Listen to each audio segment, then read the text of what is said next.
Jason, I don't believe I've ever seen anything like the wide receiver injuries that this team suffered.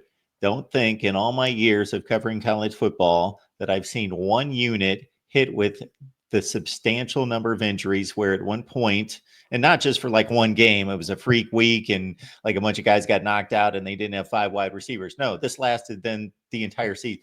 There are five most experienced, best guys at the depth chart, wide receivers out after a couple weeks into the season.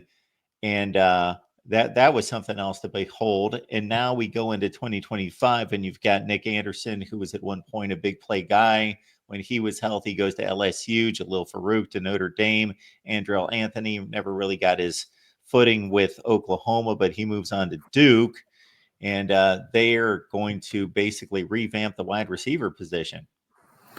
Yeah, absolutely. I think it was one of those things that was, I think, depressing to watch early on in the year, and then it kind of got to a point where it was a little bit a comedy of errors, so to speak. When you look at that, watching every single game, one of the graphics, or whatever network it on, one of the graphics that you would always see early on is they would list the top, to your point, the top five wide receivers, and I don't know what any team could be successful. With losing your top five wide receivers, and again, I agree with you. I've never really seen it either. So, yeah, there's a lot of movement in that room. I think of all, Mark, this is the position group, probably on both sides of the ball, that has received the most praise early on in spring practice. I think the name that you continue to hear over and over again that you heard is Giovanni Gibson, and he's the transfer from Prairie View A&M. Has the athleticism, has the size, has the ability to go and get some of those deep balls.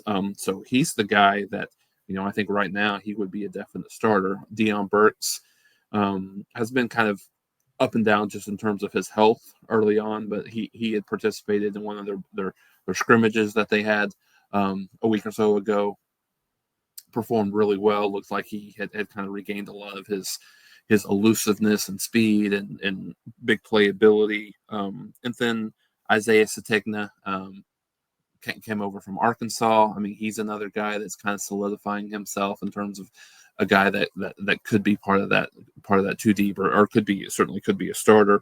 Really good. Just some of the things hearing, like he really excels in some of those deep crossing routes. That is really a staple of that of Ben Arbuckle's offense, and the air raid. A couple of freshmen that I've heard a little bit about. Elijah Thomas is going to be a guy that's really made a lot of plays in spring, and so yeah, I mean that group, Mark, it's going to be critical. But I think the early returns has been very, very positive on the newcomers that have come in, and yeah, we'll see. I mean, they've got to be able to obviously stay healthy is the number one key, right? Based on what we've seen last year, but being able to make those plays, make those competitive catches, being able to have some of those guys that can stretch the defense, because yeah, it's a completely different roster at the wide receiver position. Deion Burks is pretty much the only kind of mainstay that they've had from last year that will be here, be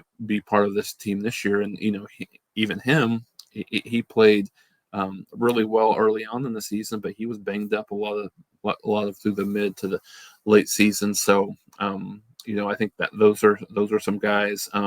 Zion Kearney is another guy that I've heard some good things about, just in terms of him being able, from his physicality and maturity, played really before he was ready last year as a true freshman, being out there, and now being 1 year older, 1 year more mature, getting stronger, kind of getting better in the weight room and things like that. He's a guy that's kind of, turn some heads in terms of a guy that could make himself in the position to be in that two deep and get some good playing time for the wide receiver core this year.